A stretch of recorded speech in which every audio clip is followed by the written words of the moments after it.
Y ya viene la segunda voz.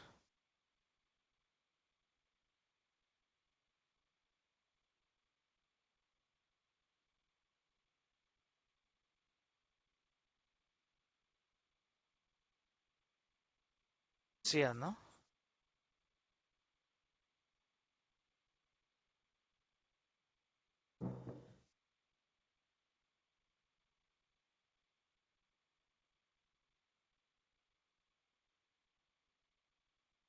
Buenos días, les habla José Antonio Arana de la Alianza Bioversity CIAT y para mí es un placer darles la bienvenida a este evento para celebrar la firma del memorando de entendimiento entre Fontagro y la Alianza Bioversity CIAT, promoviendo alianzas para el desarrollo sostenible de la agricultura en América Latina y el Caribe. Un cordial saludo a todas las personas que se conectan con nosotros a través del Facebook Live.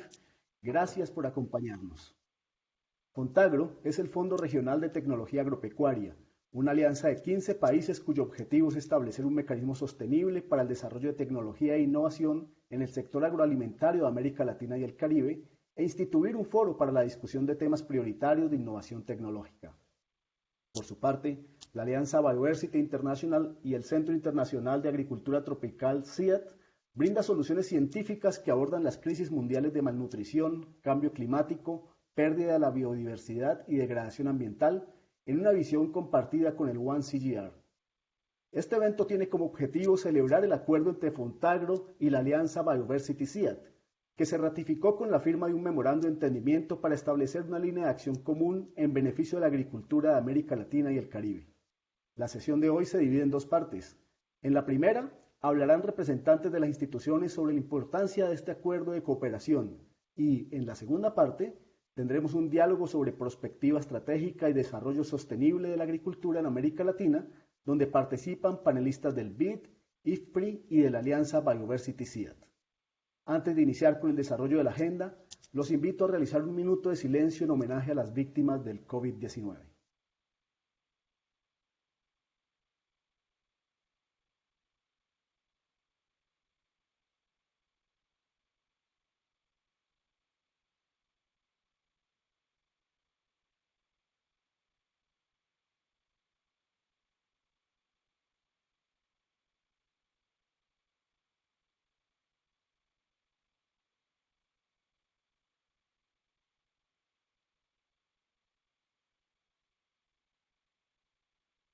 Muchas gracias.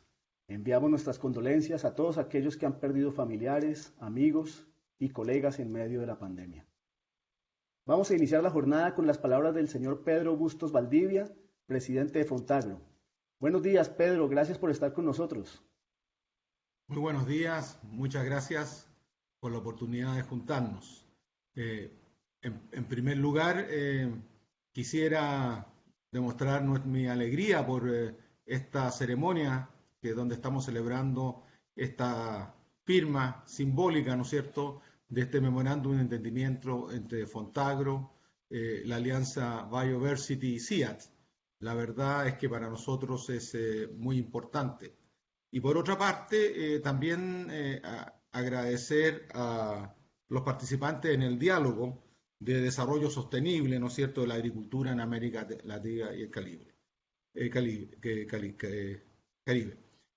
Primero que nada, saludar, ¿no es cierto?, a Juan Lucas Restrepo, director general, ¿no es cierto?, de la Alianza Bioversity CIAT, a Jesús Quintana, su director gerente para las Américas, a Eugenia Zaini, la secretaria ejecutiva de Fontagro, y a las personas que van a participar en el diálogo, ¿no es cierto?, de la Alianza, del IFPRI y del BID.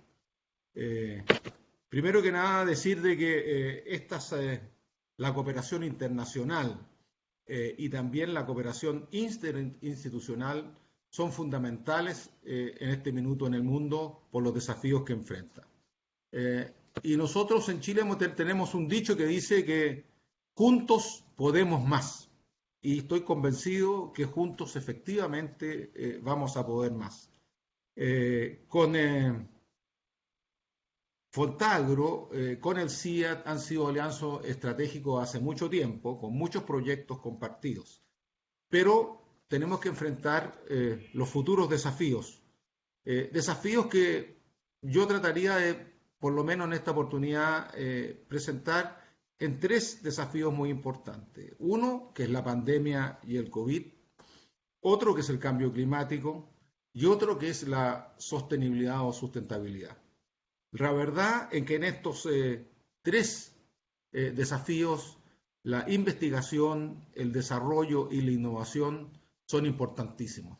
Todos los países han relevado la importancia de la investigación para enfrentar estos desafíos. Primero que nada, ¿cómo enfrentamos los desafíos que ha representado la pandemia?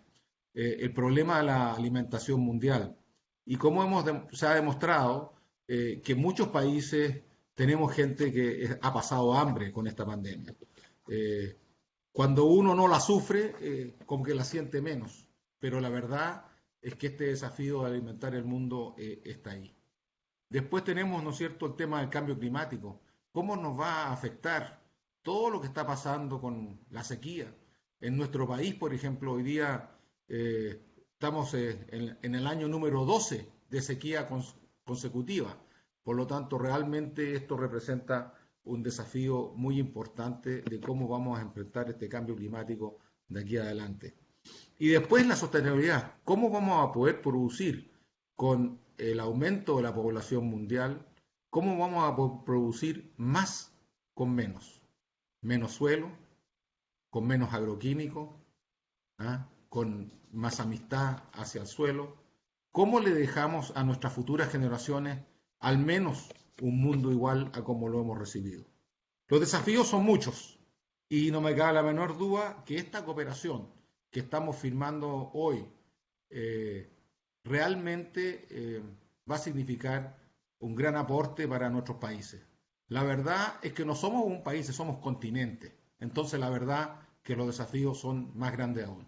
Así que yo realmente agradezco mucho la presencia de las autoridades de todos estos organismos internacionales, que no cabe la menor duda que si trabajamos juntos podemos más. Muchas gracias.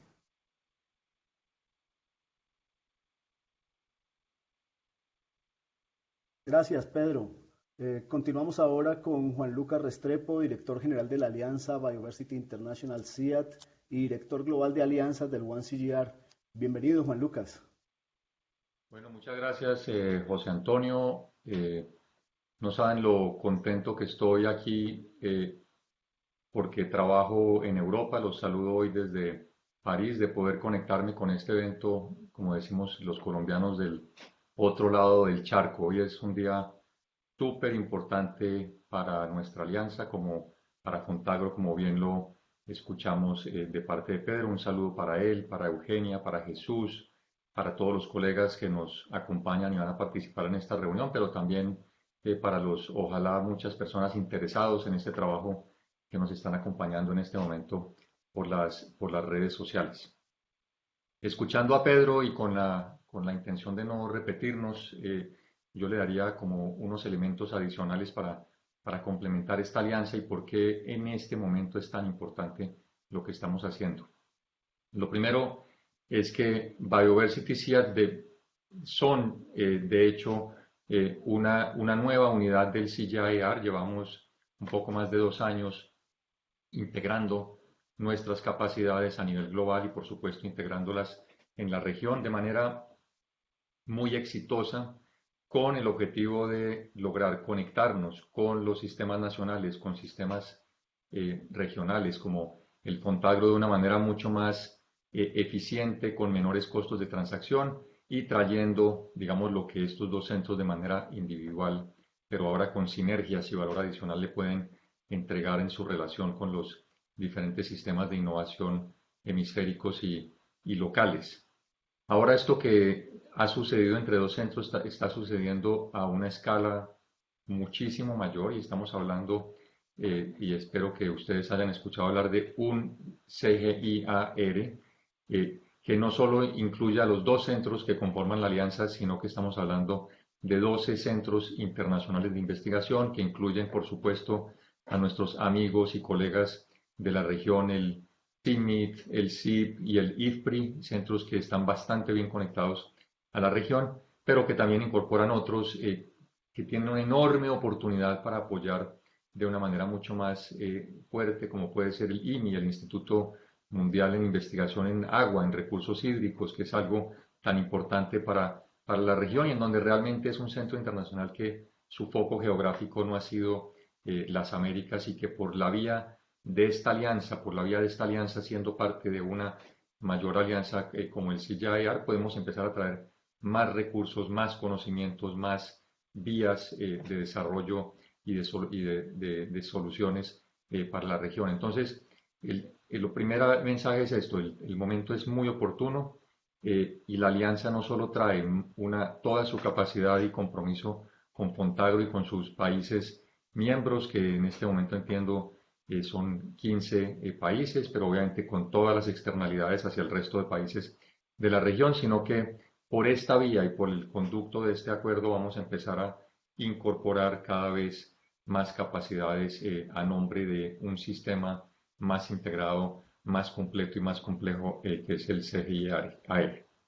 Lo segundo es reconocer la naturaleza, la importancia de los miembros de Fontagro. Es un mecanismo de colaboración, de apoyo, de toma de riesgos mutuos, de búsqueda de soluciones conjuntas de los INIAS, de los Institutos Nacionales de Investigación. Yo vengo, antes de tener este cargo, de ser el director de Agrosavia, era parte de Fontagro y por lo tanto conozco el enorme valor que se da en ese diálogo estratégico hemisférico, donde en vez de parar en nuestros límites geográficos de país, logramos captar y contribuir con el conocimiento de nuestros colegas. Y eso, por supuesto, en la medida en que los sistemas de innovación se complejizan y tienen mucha más presencia del sector privado, de la academia, etcétera, pues eso hace todavía más importante la importancia de Fontagro y la entrada a través de Fontagro de nuestras capacidades también como CGIAR y, por supuesto, de la alianza. Entonces, pues básicamente decirles, estamos muy contentos, creemos que la coyuntura no solo es importante por ese tema institucional, sino porque es el momento para aprovechar las crisis. Latinoamérica se reconoce como una región de muy baja inversión en temas de ciencia, tecnología e innovación, con casos contados que utilizamos para promover la importancia y los retornos que tiene la inversión en investigación, pero con lo que hemos visto de la pandemia, con lo que estamos viendo de la presión tan impresionante sobre nuestros sistemas de producción, sobre nuestras cadenas de valor en términos de cambio climático, de pérdida de biodiversidad, de degradación ambiental, malnutrición y hambre, y somos una región que alimenta muy mal a sus conciudadanos. Eso implica que el reto que tenemos que resolver va mucho más allá de esfuerzos lineales en productividad y abrazar un cambio mucho más sistémico y la transformación de nuestros sistemas alimentarios, que es precisamente lo que está sucediendo en toda esta cumbre de sistemas alimentarios de la ONU y lo que se acordará en unos días, el 23 de septiembre, en una cumbre de los países de la ONU, donde van a decir nos comprometemos con desarrollar unos caminos, unas rutas nacionales de transformación de nuestros sistemas alimentarios para alinearlos de una mejor forma con la sociedad, con la naturaleza y ayudar en estas crisis que les acabo de mencionar. Entonces, aprovechemos la coyuntura. Esta coyuntura puede generar mayor interés en nuestros gobiernos, en nuestros países, y esta alianza también debe ser algo que aporte valor en esa coyuntura para generar realmente ese gran cambio, que podamos volcarnos hacia nuestra ruralidad, hacia nuestros sistemas alimentarios y aprovechar un valor que tenemos que todavía sigue siendo un poco marginal frente a su enorme potencial. Muchas gracias. Muchas gracias, Juan Lucas. Ahora quiero saludar a Eugenia Zaini, secretaria ejecutiva de Fontagro. Cordial saludo, Eugenia. Gracias por acompañarnos. Muchas gracias a todos. La verdad que es un placer para nosotros esta celebración Un especial saludo para los que nos acompañan en las redes, un especial saludo para don Pedro Bustos, nuestro presidente, para el doctor Juan Lucas, para el doctor Jesús, para todos ustedes, todos aquellos que hicieron esto posible, Luz Adriana, Katy y bueno, el resto del equipo que sé que están ahí, aunque no se vean en pantalla. Sumando a lo que decía Pedro, a lo que decía Juan Lucas, para nosotros es muy importante poder hacer esta celebración porque remarca el esfuerzo que venimos haciendo, nada más y nada menos desde hace 23 años.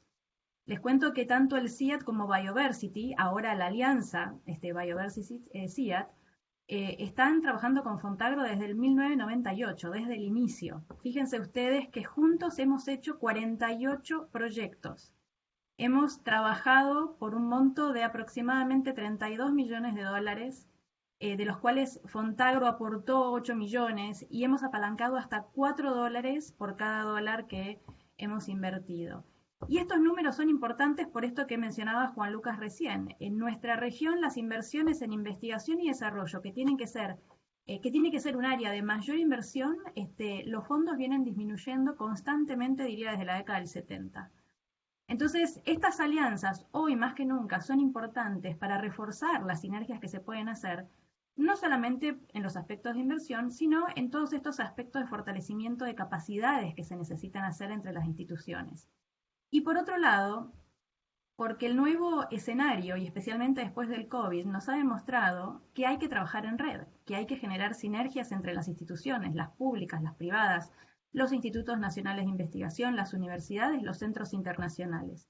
Y de esa manera lograr un equipo de profesionales que estén conectados y que estén trabajando juntos, afrontando estos desafíos que también se mencionaban, que son desafíos no solamente del cambio climático, del manejo de los recursos naturales de manera más sostenible, sino también en cómo vamos a alimentar a la población, no solamente con un sentido productivista, como nos pasaba en la Revolución Verde, donde solamente nos enfocábamos en productividad y cantidad, sino que ahora nos tenemos que enfocar en todos aquellos aspectos que tienen que ver con la nutrición y el One Health, una salud para todos. Entonces, estos desafíos, que cada vez son más, que son crecientes, no hay otra manera de poder trabajarlos sino a través de redes y a través de equipos de profesionales de distintas disciplinas y de distintas formas de aproximación de cómo resolver todos estos problemas.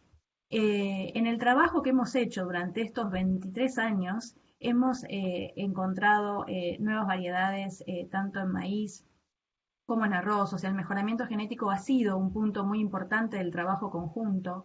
También se ha trabajado en manejo integrado de plagas. Fíjense ustedes qué importante es cuando uno está buscando temas de resiliencia y de sostenibilidad, todo lo que es el manejo integrado se vuelve determinante, especialmente cuando hay plagas que empiezan a aparecer y enfermedades que empiezan a aparecer y que no estaban tan presentes anteriormente. Todo esto uno lo puede relacionar o no con el cambio climático y el impacto, pero en definitiva, todos estos esfuerzos que tenemos que hacer desde el área científico-técnica es importante hacerlas en forma de trabajo conjunto, ¿no? Y obviamente se ha trabajado en casi todos los rubros que hoy son parte de la canasta básica de alimentos de América Latina y el Caribe, además de alimentos y materias primas que son base de exportación y por lo tanto de generación de ingresos a nuestras economías, el café, el banano, y podría nombrar muchísimos otros. Pero también esta alianza nos ha dejado una experiencia muy interesante, y acá quisiera saludar a Ricardo Labarta, porque hemos hecho un ejercicio de esto que mencionaba Juan Lucas respecto del retorno a la inversión de la investigación y desarrollo. Y fíjense que un estudio muy sencillo que hicimos en Fontagro nos mostró que parcialmente se llegaba a un retorno de 82 millones de dólares con una inversión de 8. Entonces yo creo que juntos tenemos que hacer más de estas cosas para realmente mostrar la importancia que tiene la inversión en investigación y desarrollo, y especialmente cuando trabajamos en red. No quisiera extenderme mucho más, simplemente reconocer que además de todo ese trabajo excelente científico-técnico que se ha hecho a lo largo de los años, tanto con el CIA, con Bioversity y ahora la Alianza, se ha capacitado a numerosa cantidad de investigadores, de técnicos y de productores. Y esto es un tema no menor, especialmente pensando en toda la generación de nuevos científicos y técnicos y también de nuevos productores que se tienen que sumar a esta nueva agricultura o agricultura del futuro, que en realidad la tenemos hoy.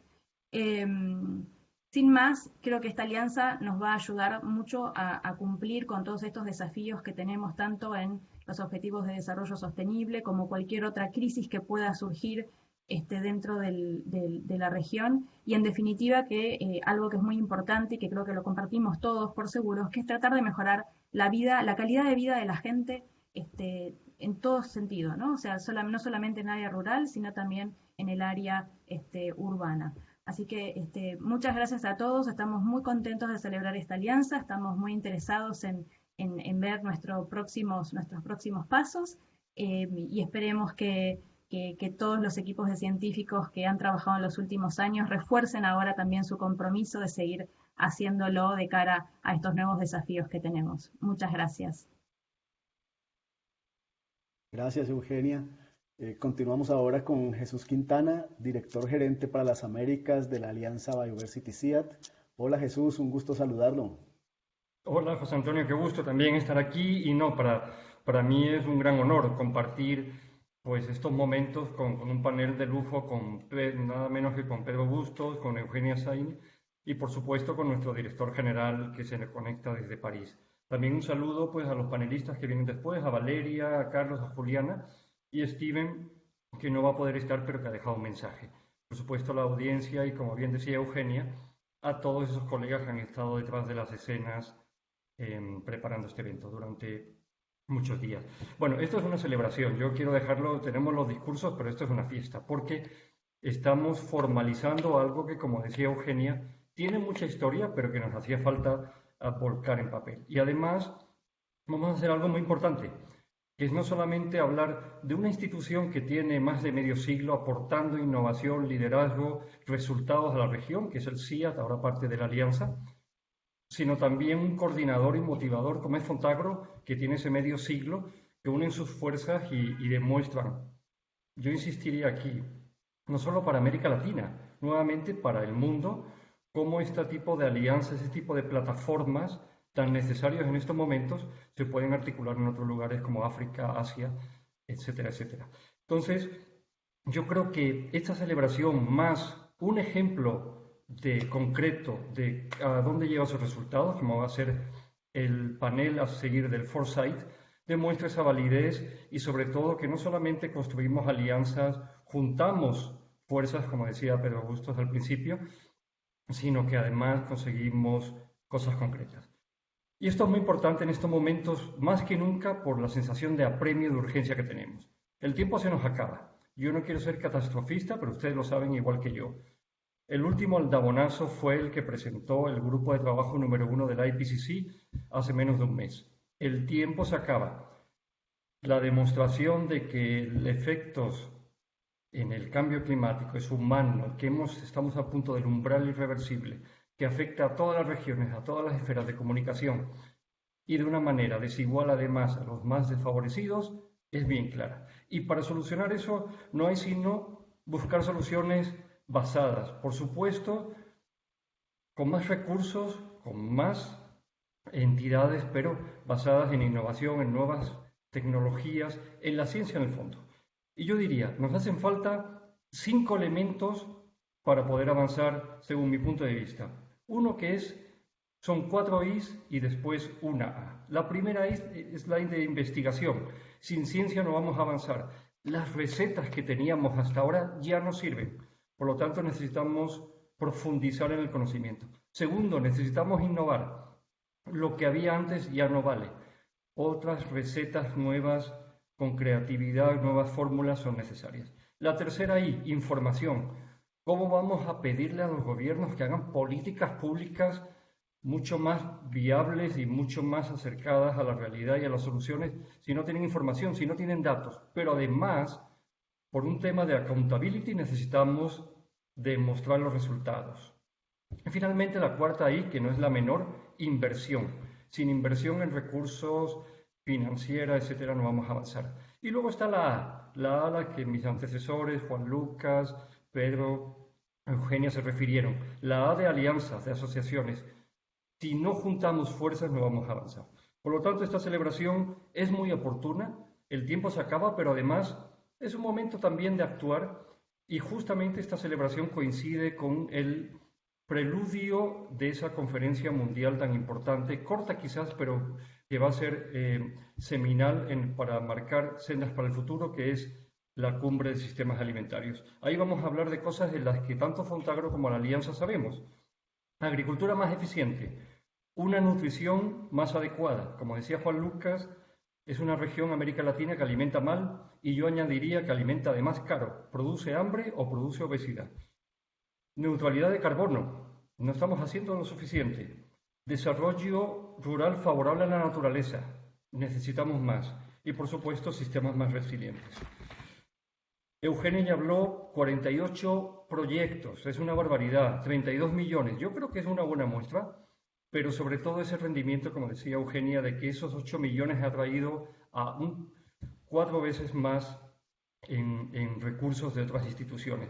Pero sobre todo que podemos demostrarlo, eso es lo más importante.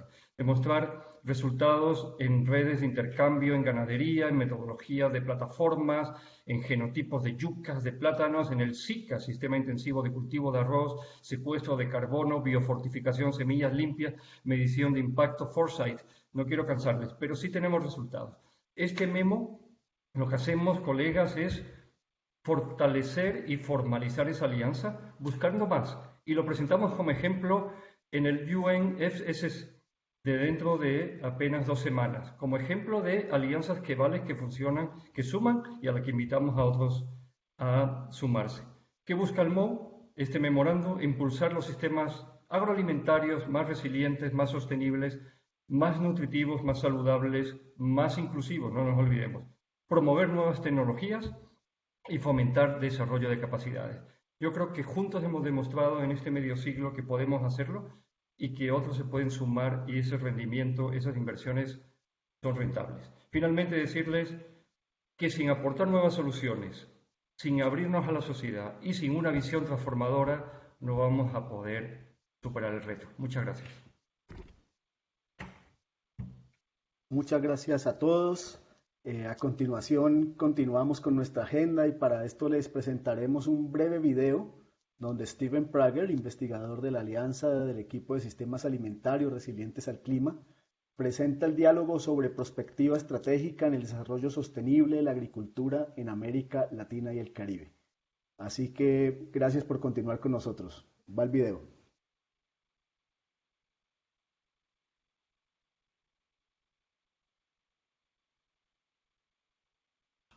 Estimados colegas y amigos de CIAT y Fontagro, estamos aquí para celebrar la cooperación entre Fontagro y CIAT.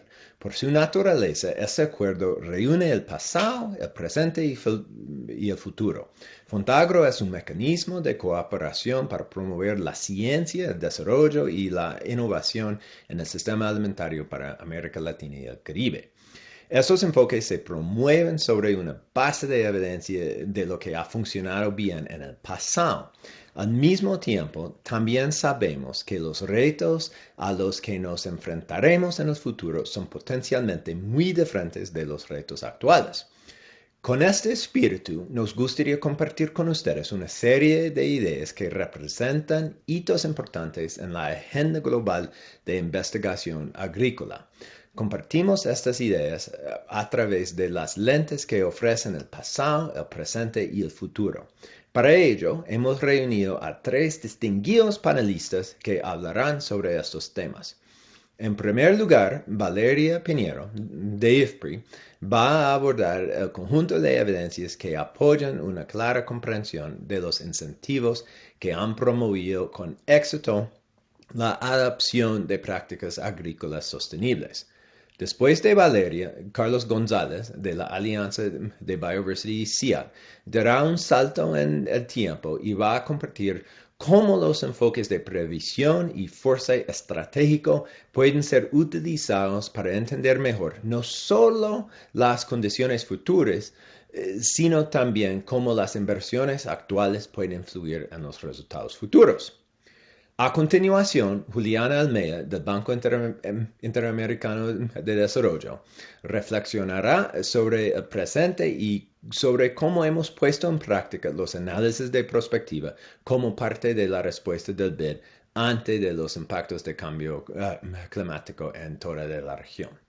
Con esta base, nuestra estimada colega y secretaria ejecutiva de Fontagro, Eugenia Zaini, va a moderar el debate posterior y obtendrá la opinión de los panelistas. En el intercambio, los panelistas van a reflexionar sobre cómo podríamos combinar esos enfoques con la agenda de Fontagro para servir mejor a las necesidades regionales.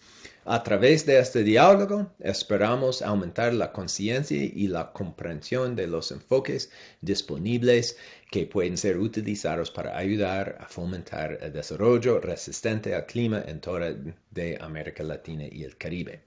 Muchas gracias por estar aquí el día de hoy y por favor acepten mis disculpas por no poder participar en persona. Con gusto le paso la palabra a mis colegas y espero que disfruten la conversación. Hasta luego.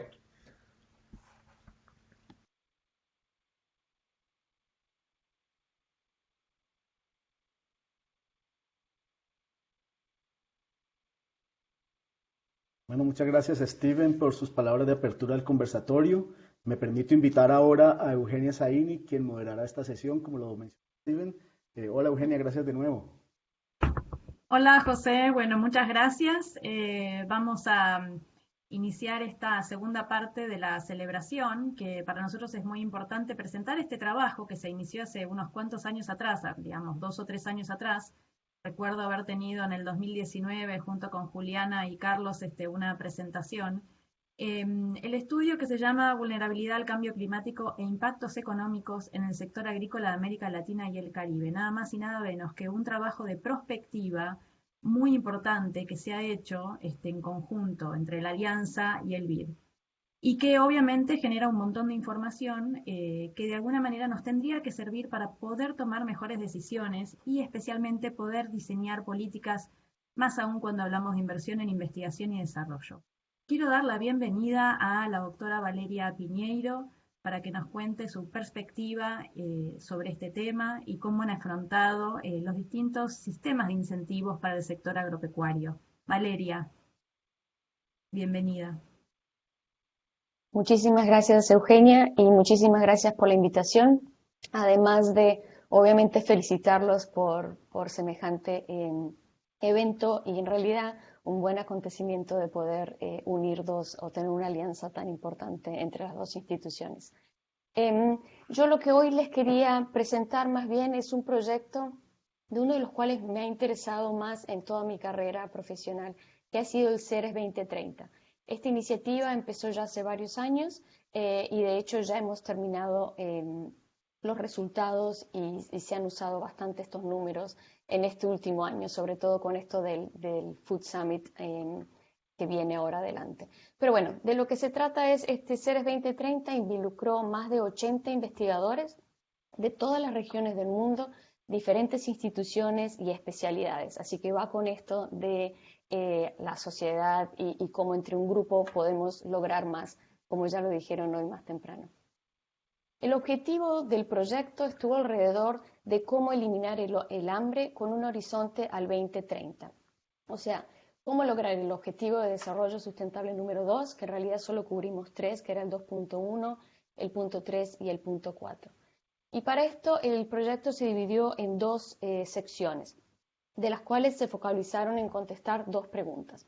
La primera sección fue ¿cuáles son las formas más efectivas de lograr el hambre cero, duplicar los ingresos de los pequeños agricultores y proteger el clima?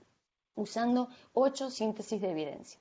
Y la segunda parte fue cuánto costaría entonces lograr este objetivo, usando un marco macroeconómico consistente y en el cual se incluyó 14 intervenciones, con una mirada a reimaginarse el futuro de los sistemas alimentarios de vuelta en el 2030 y logramos tener 10 mensajes finales.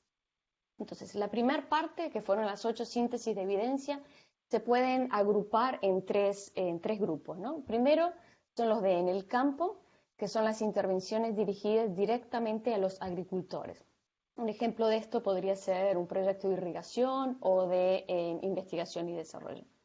El segundo sería entonces, son todos los alimentos en movimiento, o sea, desde el productor hacia el consumidor. Y esto fueron más bien intervenciones relacionadas con reducción de pérdidas a los productos. Y el tercero entonces sería entonces el empoderamiento de los excluidos o también todas aquellas cosas que van a permitir el crecimiento. Y este tipo de intervenciones en general estaban relacionadas con protección social, como por ejemplo una capacitación vocacional. Yo personalmente, con un equipo de 10 investigadores, de los cuales Joaquín Arias del ICA, Ana María Ibáñez del BID, Pablo Elverdín de Grupo GPS de Argentina, Jochen Dürr de Alemania, Steven Preger también de la Alianza ICIAT, Máximo Torero de la FAO y Cristian Morales Opaso y Jessica Page de la universidad. Trabajamos en hacer una síntesis de evidencia en la cual lo que nosotros estábamos contestando es cuáles son los incentivos hacia los productores que van a fomentar la adopción de tecnologías buenas para el medio ambiente. Para mí este es el tema central que cubre algunos de los aspectos de los otros 7 grupos o preguntas que formaban parte de Ceres 2030 y hablaré de esto en los próximos slides. Perdón, yo no avisé nunca que tenían que pasar los slides, así que ¿pueden pasar, por favor? Me olvidé de ese pequeño detalle. Mil disculpas. ¿Una más?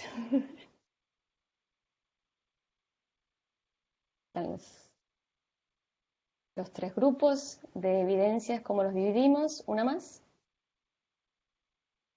Ahora sí, entonces llegamos a 10 recomendaciones, las cuales estaban divididas de vuelta en los 3 grupos, digamos, de intervenciones que se podían realizar.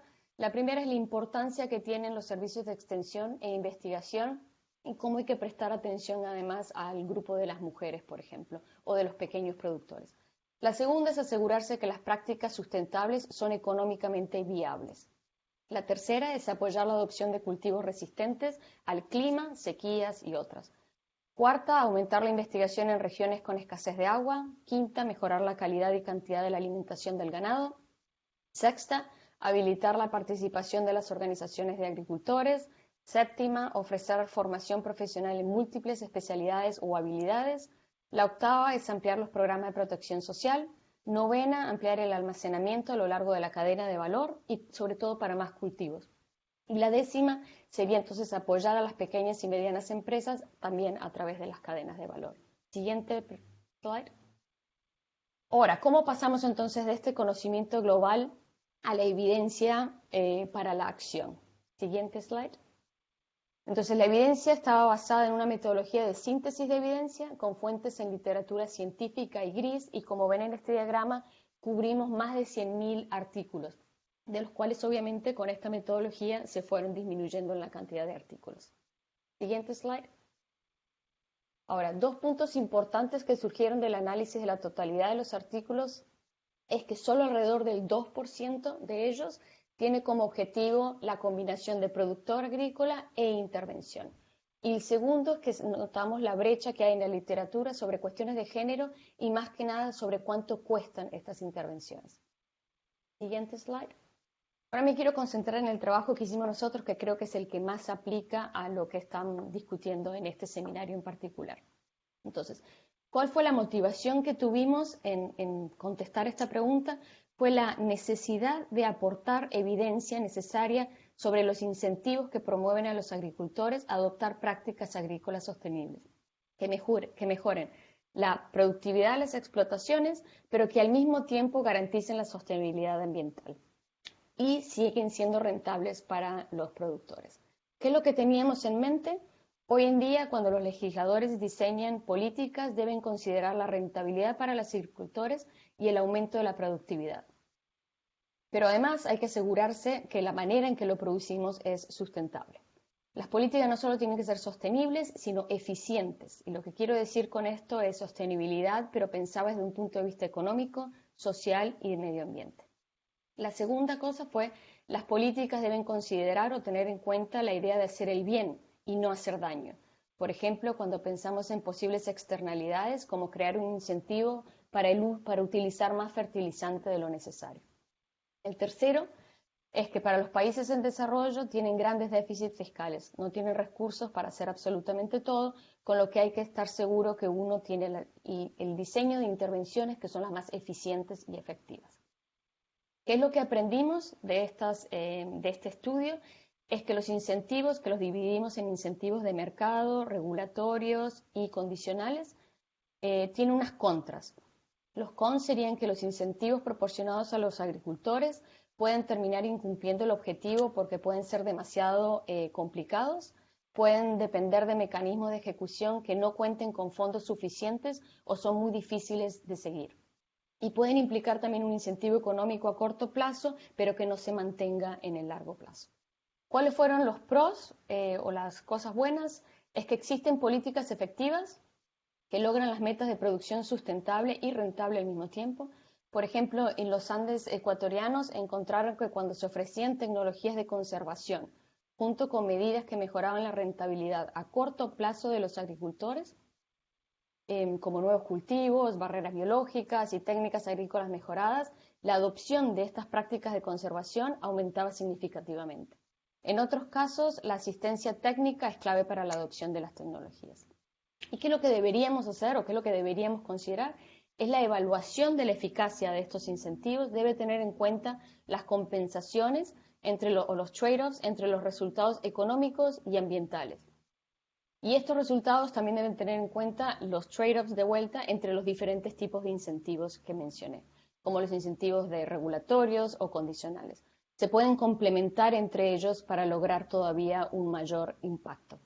Y los incentivos que sean atractivos a la adopción de prácticas sostenibles dependen en gran medida del entorno económico y financiero que sea propicio en esos países. Siguiente slide.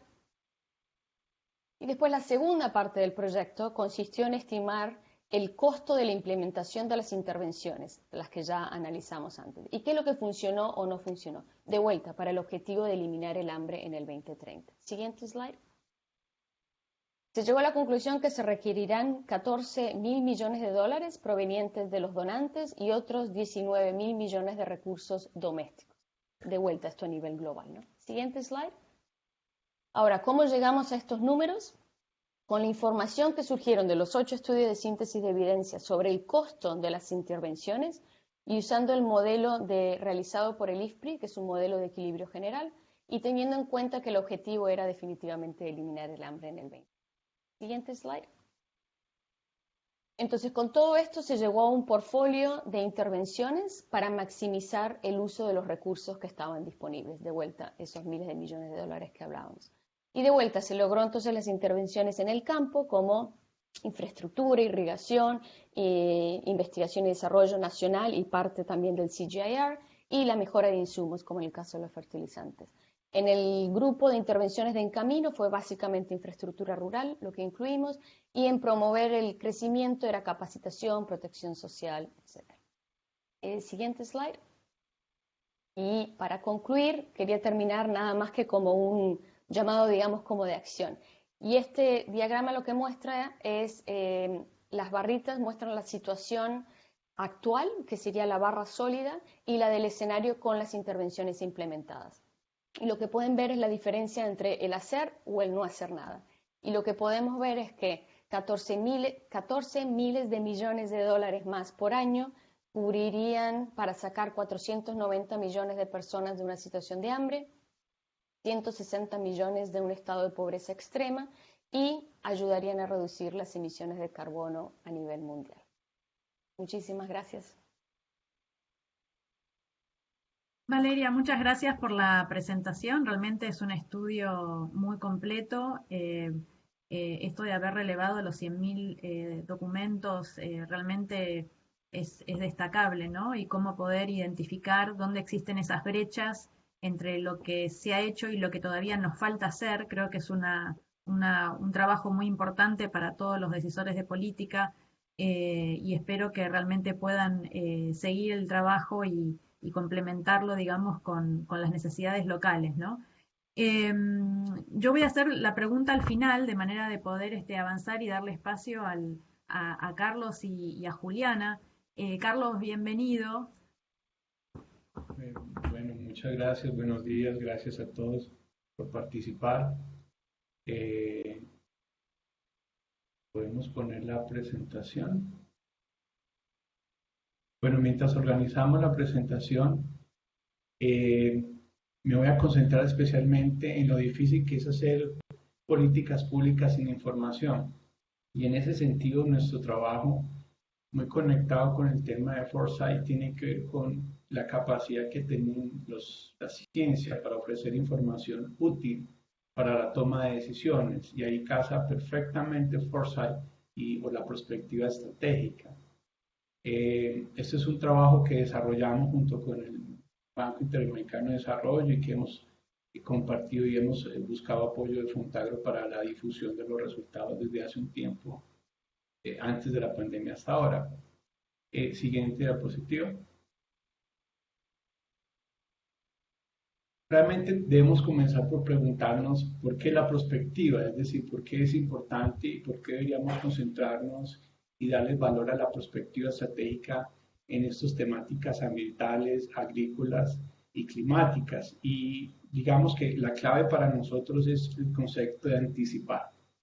La anticipación tiene un gran valor, especialmente cuando hay diferentes manifestaciones de necesidad a diferentes escalas y complejidades. Necesidades regionales como el tema de focalización de recursos, identificación de fenómenos ambientales y sociales con alcance que van más allá de los estados-nación, de los espacios geográficos virtuales, y ahí entonces deberíamos considerar como la palabra clave los esfuerzos transnacionales donde foresight podría atender específicamente esas necesidades. Pero también hay necesidades nacionales, específicamente relacionados con las gobernanzas y el mejoramiento de las capacidades de los países para agenciar sus fenómenos, sus desafíos, sus asuntos de ambiente y sociedad. También destacamos entonces conceptos claves como la adaptación y el fortalecimiento de los sistemas nacionales. También se pueden encontrar oportunidades cuando estamos anticipando los fenómenos y generando información. Y otra expresión de desafíos de por qué foresight es muy importante tiene que ver con las necesidades subnacionales. Y ahí las acciones locales implican un importante espacio donde foresight puede mejorar para calibrar las acciones de los actores nacionales y locales y sus intervenciones en territorios específicos. Mayor precisión y focalización de recursos. Yo destaco aquí un tema clave, es que foresight es un insumo fundamental para los planes locales, municipales y departamentales en las comunidades y las regiones. Entonces, ¿por qué foresight? ¿Por qué prospectiva? Porque tenemos la capacidad para anticipar y para soportar las difíciles construcciones de políticas de ahora con impacto en futuro. Siguiente diapositiva. En esta diapositiva vamos a desarrollar una de las expresiones de las necesidades donde hemos abordado el foresight o la perspectiva estratégica y tiene que ver con las necesidades regionales. Este gráfico muestra cómo podemos nosotros abordar el tipo de perspectiva, es un enfoque metodológico. Normalmente cuando los decisores y quienes desarrollan las políticas no tienen información sobre los futuros posibles y las narrativas futuras de los impactos en agricultura, ambiente, etcétera, pues tienen que enfrentarse a una incertidumbre muy amplia, muy grande, y muchas veces pueden estar improvisando y tomando decisiones desacertadas. El foresight, cuando estamos hablando en necesidades regionales, implica estrechar o disminuir el rango de incertidumbre mediante la construcción de escenarios con unas narrativas específicas. Para eso, nosotros hemos considerado metodológicamente el reconocer los antecedentes de las regiones en las temáticas que hemos desarrollado, hemos estudiado, evaluar las perspectivas presentes y considerar unos motores futuros, es decir, hemos considerado dentro de los modelos que hemos implementado sistemas económicos, las tendencias futuras de cambio climático, los sistemas agrícolas más expuestos o más importantes y relevantes para las regiones y las demandas de alimentos mediante los escenarios de crecimiento de la población en el futuro. Frente a eso hay demasiados enfoques metodológicos, está la evaluación ex ante, está la evaluación o la integración de modelos, hay modelos cualitativos de foresight, pero este es específicamente uno que hemos desarrollado junto con el Banco Interamericano de Desarrollo. Y el resultado son escenarios narrativos de futuros posibles donde estamos anticipando. Siguiente slide. Para anticipar tenemos que hacernos 3 preguntas dado nuestro enfoque de necesidades regionales. Una primera pregunta es, ¿qué podría ser lo peor en términos de clima? ¿Sí? ¿Cuál podría ser el peor escenario en el futuro del clima? La segunda pregunta que hemos utilizado en nuestro enfoque metodológico es, ¿ese futuro climático qué impactos potencialmente puede generar en los cultivos? La respuesta biofísica de los cultivos. Y un tercer impacto es, ¿cómo puede afectar esa respuesta biofísica de los cultivos o el sistema agrícola a las dinámicas económicas de los países y de las regiones en un contexto global? Siguiente slide. Lo que hicimos, y esta diapositiva tiene una animación, lo que hicimos fue desarrollar un flujo de integración de modelos, precisamente para abordar necesidades regionales y abordar o producir resultados de anticipación.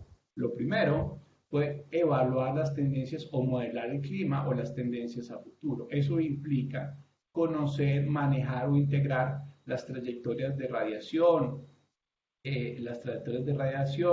también incorporar los diferentes modelos climáticos a futuro, modelos más húmedos, modelos más secos.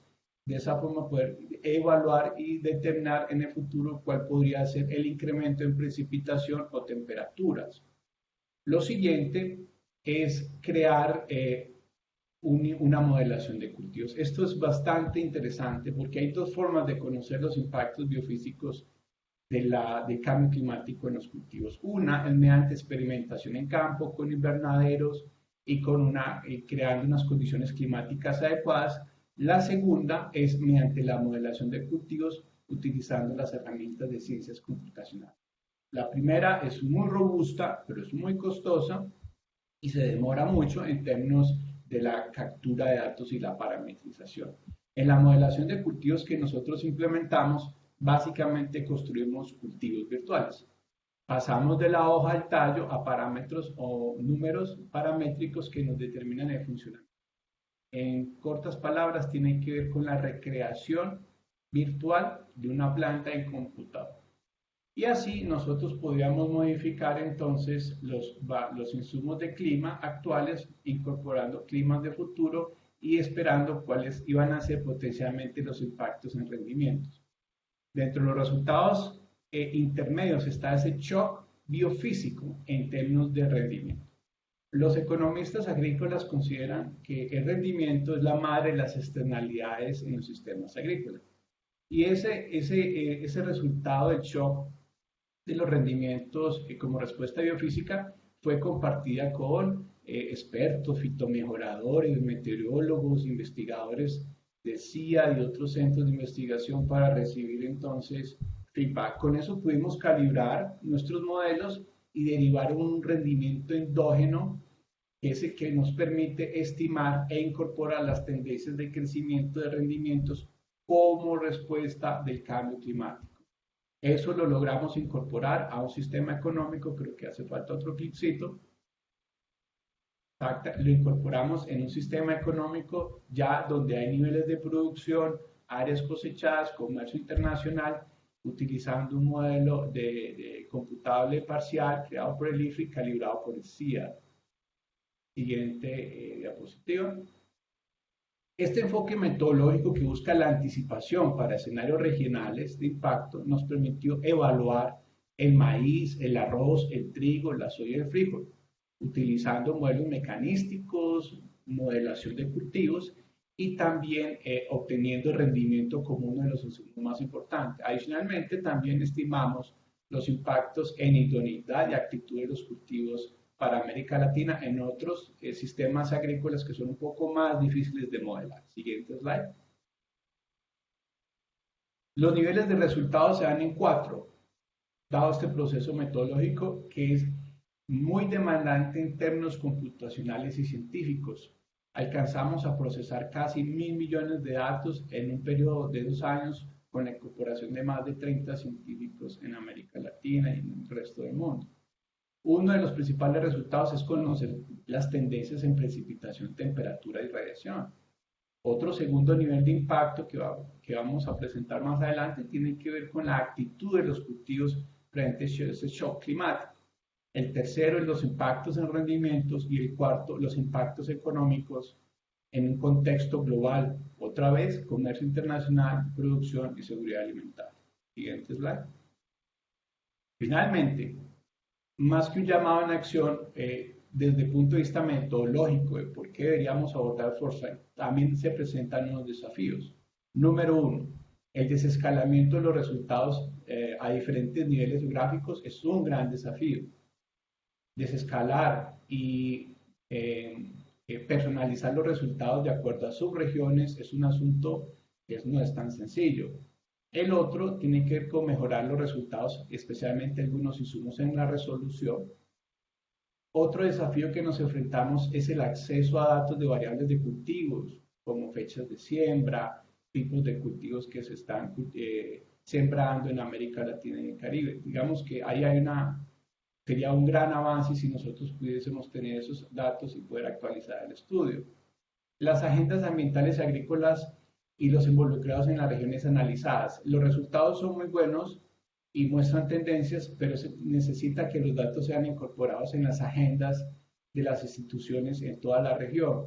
Y eso tiene que ver con el último desafío, y es cómo estos resultados pueden ser utilizados por redes institucionales para la creación y el desarrollo de políticas que sean sustentables en el futuro. Es eso. Muchas gracias.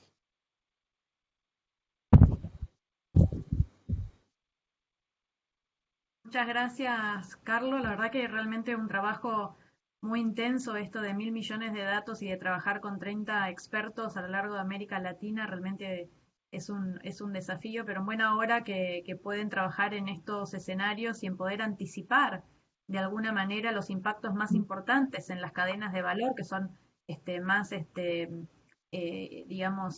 importantes para la seguridad alimentaria de la región. Quería dar la bienvenida a Juliana. Juliana, contanos, digamos, tu punto de vista, tu perspectiva.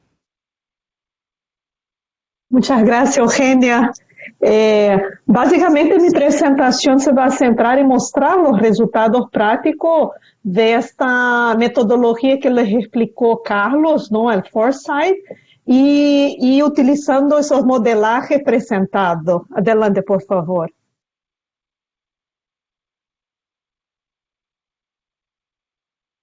El primer gran mensaje, el primer gran resultado, ¿no? de este estudio, y en esta pantalla pueden ver la portada del estudio que está disponible tanto en inglés, en español, fue que el resultado acá y súper clave para el sector agrícola es que bajo esos 9 escenarios, ¿no? Se proyecta para América Latina y Caribe cambios de temperatura que pueden variar entre 1 grado, la subida de 1 grado Celsius hasta 3.4 grados Celsius. Y también cambios de precipitación, que varía de un rango aproximado de más o menos 30% en la precipitación. Y obviamente esto con impactos que ustedes ya pueden imaginar para el sector agro, ¿verdad? Hemos analizado hemos llegado a un análisis muy profundo y detallado para 15 países, ¿ok? Entonces, en esta publicación pueden ver los 15 países y les voy a mostrar el ejemplo del tipo de gráfica, del tipo de resultado para algunos países específicos, pero para que ustedes puedan extrapolar y ver en esta publicación los mismos resultados para los demás países. Adelante, por favor.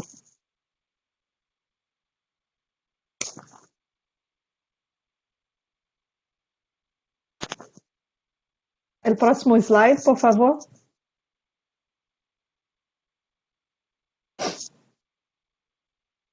En ese slide pueden ver el caso de Colombia, ¿no? Que es como les contaba, es el caso, es el ejemplo, el slide anterior, por favor.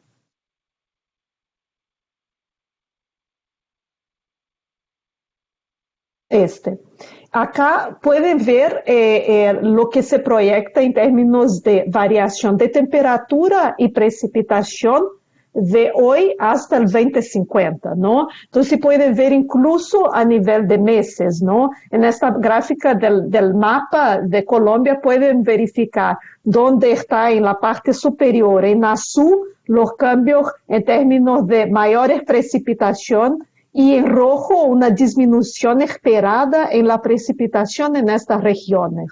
En la parte de abajo, en el mapa, pueden ver dónde se proyecta mayor aumento de temperatura y dónde la variación es menor, en la parte más clara. Próximo slide, por favor. En el caso, por ejemplo, del impacto en dos cultivos en particular, ¿no? Y hemos analizado los cultivos más importantes del país, principalmente, como dijo Eugenia, para la seguridad alimentaria, además de algunos casos de cultivos de frutas, que son importantes para la economía y las exportaciones, ¿no? Acá en este mapa pueden ver para el caso de banana y la caña de azúcar. Entonces, para el banano, vemos que es un cultivo que está expuesto a la disminución de lluvias y altas temperaturas en las regiones productoras. Y a la caña de azúcar, el resultado nos muestra que podría estar expuesta a temperaturas más alta en algunos meses, incluso hasta 2 grados centígrados, acompañada de aumentos de precipitación que varían en un promedio de 20% de precipitación. Y ustedes nuevamente pueden imaginar lo que eso significa en términos de impacto para estos cultivos. Próximo, por favor. Ahora, también fue analizado la aptitud de la región, ¿no? Del suelo para esos cultivos. Entonces, como pueden ver en el margen superior, la parte que está en rojo significa que en esta área el cultivo se vuelve menos apto, ¿no? Por ejemplo, en el primer caso, banano, ¿no? Entonces, la pregunta que uno se hace mirando este resultado, ¿no? ¿Será que merece la pena seguir invirtiendo en programas, ¿no? ¿Será que el Ministerio de Agricultura, Ministerio de Comercio, todo el aparato público, ¿no? Y privado, ¿no? ¿Será que merece la pena seguir invirtiendo en banano en esta región específica, sabiendo que con el tiempo, ¿no? En esta proyección de acá al 2050, esta parte en rojo va a estar básicamente no apta a este cultivo en particular, ¿no? Entonces, es una llamada, básicamente lo que llamamos de red flag, ¿no? Es un llamado de atención. ¿Merece la pena? La parte que está en naranja, ¿no? Significa que esos cultivos ahí serán menos aptos, pero todavía es una región apta, pero va disminuyendo. Y después, consecuentemente, los otros, no más aptas, y azul son regiones que no eran aptas y se vuelven aptas al desarrollo de esos cultivos en particular. En la parte inferior, en esta gráfica, pueden ver el cambio porcentual en términos de aptitud de estas regiones del suelo para el cultivo de estos rubros que están ahí. Banano, la yuca, café, arábica, robusta, la papa, caña de azúcar y el yame. Entonces, como pueden ver, hay una variación muy fuerte para el banano, una disminución en términos de aptitud para banano, café arábica y la papa. Por otro lado, un aumento de aptitud, ¿no? Para otros tipos de cultivos que son más resistentes, por ejemplo, a sequía, como la yuca, el yame, ¿no? Que se adapta mejor a áreas más secas, a áreas con mayor cambios de temperatura. La siguiente, por favor. Una más. Entonces, ¿cuáles son los resultados en términos de impacto económico que esto significa para el país, ¿no? Para Colombia? Ahí en esta gráfica puede ver lo que se está tomando en consideración dentro del estudio con y sin cambio climático, ¿no? Los puntitos ahí en gris significa no CC, no cambio climático. Entonces, en un escenario de que no haya un cambio de temperatura, este sería el resultado en términos de área total, demanda total, producción y rendimiento. Y bajo un escenario de cambio climático, esta es la variación vis-a-vis el escenario no cambio climático, ¿ok?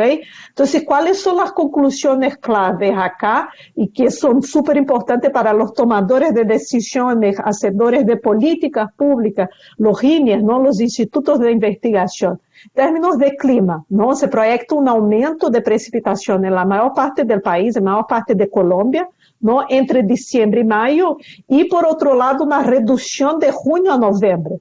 Las temperaturas máxima y mínima incrementan de toda forma en todo el país.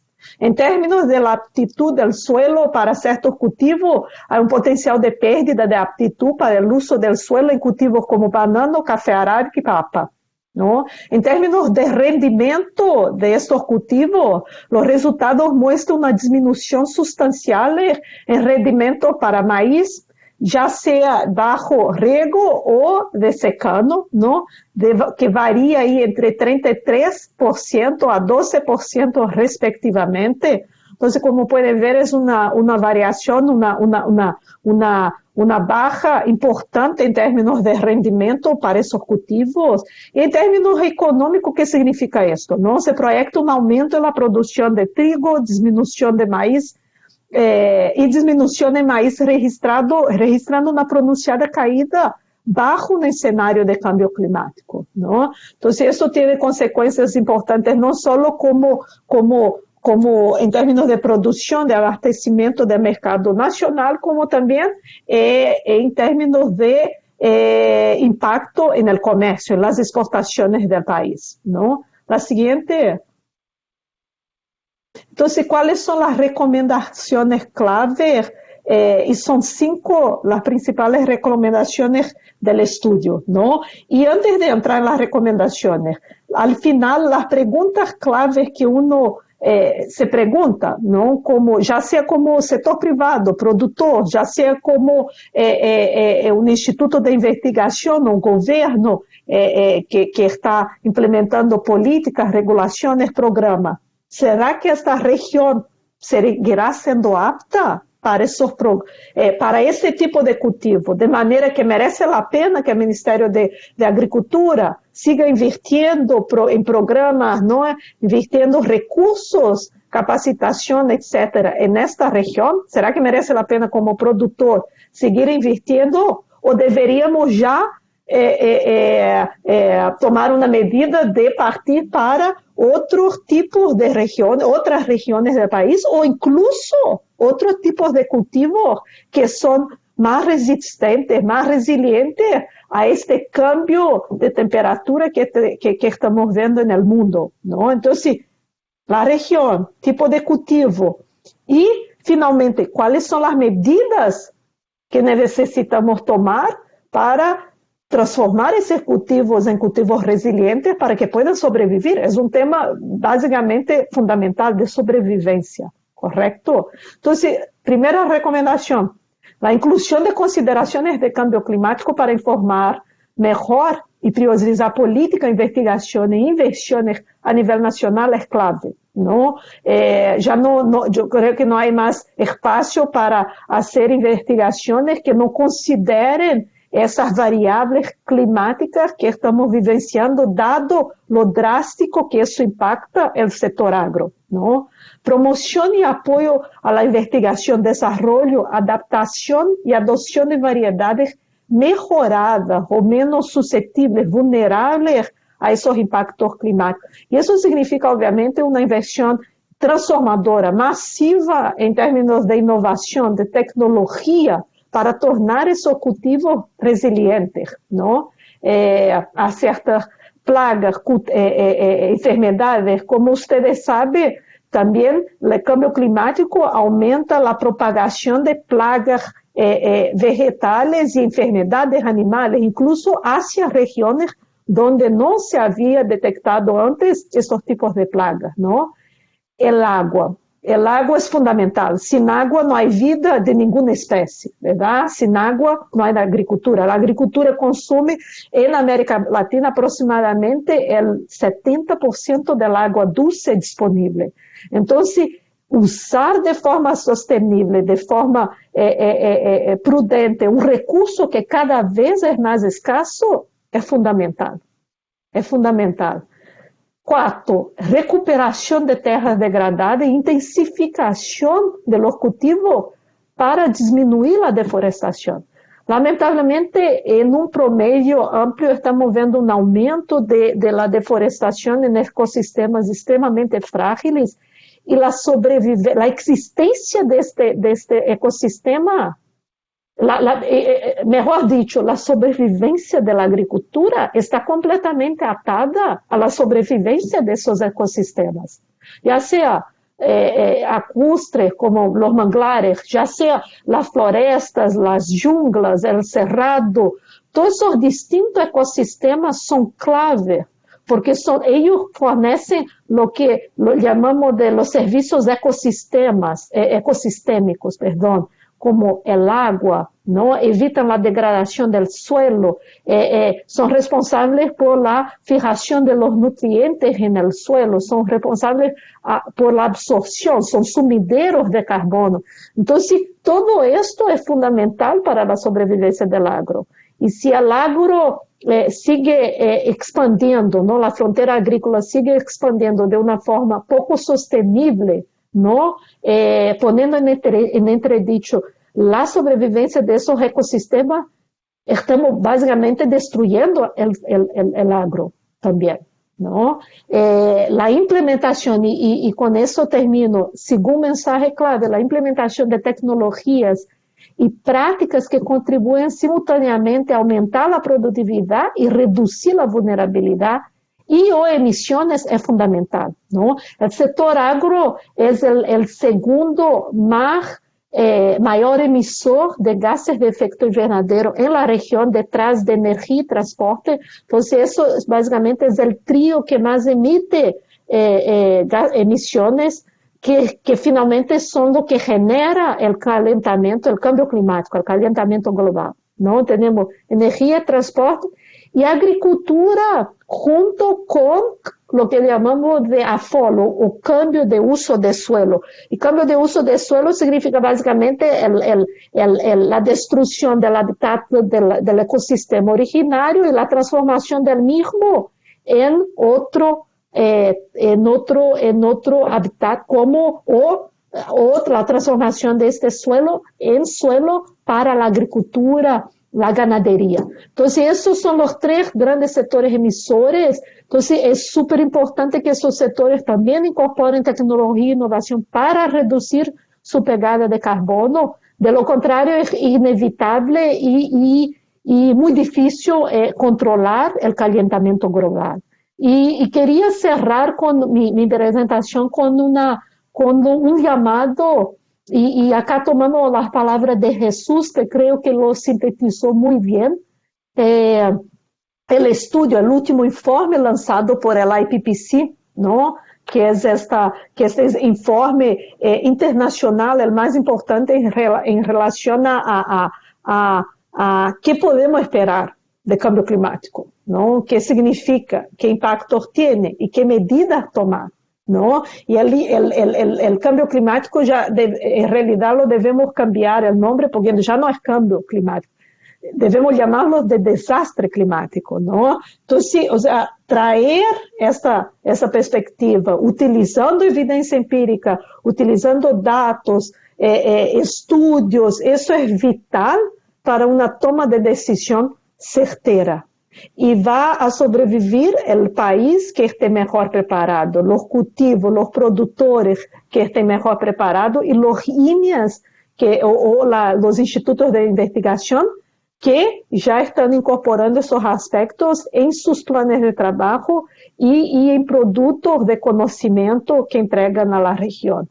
Así que con esto termino. Muchas gracias. Espero que puedan bajar el estudio. Creo que los organizadores les han enviado el enlace para que puedan bajar y puedan aprovechar los resultados que están ahí. Y muchas gracias y quedo a las órdenes si tienen preguntas. Gracias y muchas gracias, Eugenia, Fontagro y a CIAT por la alianza y la invitación. Gracias, Juliana. Realmente un trabajo bien interesante, aún así despierta diferentes puntos de vista. La agricultura en América Latina es muy diversa, es heterogénea. Digamos, tenemos un desafío dentro de los países, ¿no? Inclusive dentro de los países es heterogéneo, tenés mejores modelos y otros que todavía necesitan ser mejorados, y por seguro el tema de cambio climático ha sido abordado y es abordado por muchas de las organizaciones, universidades, instituciones nacionales de investigación. El punto clave aquí está en dos cosas que voy a tomar del estudio y de tu presentación. Por un lado, que sí, nosotros conocemos, sabemos ya desde hace varias décadas atrás que toda esta variabilidad climática hace que de alguna manera los productores estén consciente o inconscientemente tratando de ver cuál es la mejor localización para tener su producción, o qué combinación de productos ganadería y agricultura tienen que programar en cada campaña para tratar de tener el menor impacto posible. No sé si hablar del cambio climático o de la variabilidad climática que existe año contra año, ¿no? Entonces, esto sí es un desafío que se ha abordado desde hace ya varias décadas en la región, que es preocupación, y que esto remarca la importancia de lo que tiene de lo que es la inversión en investigación y desarrollo, porque realmente digamos, cuando se necesitan apoyar a los productores, obviamente necesitamos tener estas herramientas tecnológicas para poder colaborar en esa adaptación o en algunos casos en lo que es la mitigación. Y sí es importante pensar que cuando se habla de reconversión, todo esto tiene un costo, ¿no? Y que justamente los gobiernos son los que tienen que apoyar en los casos en los que esta reconversión o estas crisis se dan con mayor severidad. Obviamente siempre los gobiernos tienen que tener esa posibilidad de apoyar a los productores, pero por seguro nosotros estamos trabajando mucho en el caso de todos estos temas que estamos conversando en este diálogo. La sinergia que vamos a hacer con CIAT, con la alianza Bioversity CIAT, yo creo que va a ser muy positiva en este sentido, y especialmente para poder tener datos claros de cuánto emiten nuestros sistemas de producción, para no estar atados a modelos que tal vez no se hayan generado con los suficientes datos que son los que representan realmente la forma de producción y la diversa forma de producción que tenemos en la región. Realmente un tema muy interesante. Yo creo que esto da para mucho más. Seguramente vamos a tener alguna alternativa de seguir conversando con muchos de los científicos que seguramente son partes de toda esta red. Y yo quería proponerles, dado realmente la importancia que tiene este trabajo que han realizado, en un minuto, si ustedes pudieran sintetizar cuáles son los retos o el reto tal vez que ven más importante de acá a los próximos pasos, ¿no? Cómo cada uno desde su lugar, desde su trabajo de investigación, cuál es el reto más importante que tienen enfrente como para dar los próximos pasos en todo este tipo de trabajos. Si quieren podemos hacer el mismo orden. Valeria, Carlos y Juliana. Perfecto, muchísimas gracias. Bueno, yo lo que diría entonces es en la precumbre del sistema alimentario que se dio hace unas semanas, los países de América Latina y el Caribe, conjuntamente con el ICA, presentaron 16 mensajes clave para la transformación del sistema alimentario de la región. La importancia de esta declaración es sumamente importante, dado el consenso y el nivel de importancia que se le dio a esto. Pero también lo que es muy claro es que se va a requerir mucha evidencia científica en cómo lograr ese objetivo, para no quedarnos en puramente una declaración. Con lo que yo podría resumir esto en una pregunta. ¿Qué significa resolver el problema? ¿Cuánto tardaríamos en llegar a resolverlo? ¿Y cuánto costaría? Esto es una llamada de acción muy concreta y también es posible. Entonces, desde el IFPRI, conjuntamente con la Universidad de Cornell y con el IICA, estamos tratando una iniciativa que se va a llamar Avanzar 2030, que bueno, sería usando este mismo estilo de, digamos, de metodología, de cuánto costaría y ver cuáles son las cosas. Pero bueno, como todos acabamos de decir acá, vamos a necesitar muchos socios y con suerte esto sería un paso en el cual podemos colaborar justamente a la transformación de los sistemas alimentarios en América Latina. Gracias. Gracias, Valeria. Pues yo, en mi caso, creo que uno de los retos tiene que ver con seguir motivando este tipo de estudios, pero incorporando representación local. Y yo creo que la representación local, científicos locales e instituciones de investigación local pueden robustecer más desde una capa geográfica más baja a los resultados generales. Es un gran reto. El segundo reto que yo considero que es de suma importancia es el papel otra vez de las redes locales de investigación y de las redes transnacionales en el desescalamiento y transferencia de los resultados. Ya hemos tenido algunos desarrollos en República Dominicana, donde hemos incorporado resultados en las políticas de investigación del IDIAF, hemos también implementado desarrollos y afectado e influenciado en procesos de investigación en Honduras, también hemos participado en varios procesos en Argentina, pero el resto de los países necesitan un ambiente favorable para este tipo de estudios. Ese sería el reto. Gracias. Muchas gracias, Carlos. Juliana. Yo creo que mis colegas básicamente dijeron todo, pero yo sumaría un aspecto esencial, ¿no? O sea, uno empieza generando evidencia empírica, ¿no? Bajando esa evidencia empírica para el caso particular del país, de la región, de los cultivos en específico. Entonces, para eso uno necesita capacidad técnica, recursos, ¿no? Entonces, fortalecer los INEAs en ese aspecto, traer gente que mire este aspecto específico de modelaje climático, etcétera, es fundamental para que esto permee el trabajo de los INEAs. Ahora, más allá de tener ese conjunto de conocimiento, si eso no se transforma en acción por los ministerios de agricultura, de nada sirve. Entonces, o sea, la pata, el pilar de la acción, de agarrar ese conocimiento, transformar eso en acción, es fundamental. Ahora, el timing, y eso necesita de recursos, pero el timing, yo diría, es lo que uno más, yo creo que echo de menos, que es el tema, el timing significa el sentido de urgencia, porque si no hacemos esto ahora, ¿cuándo?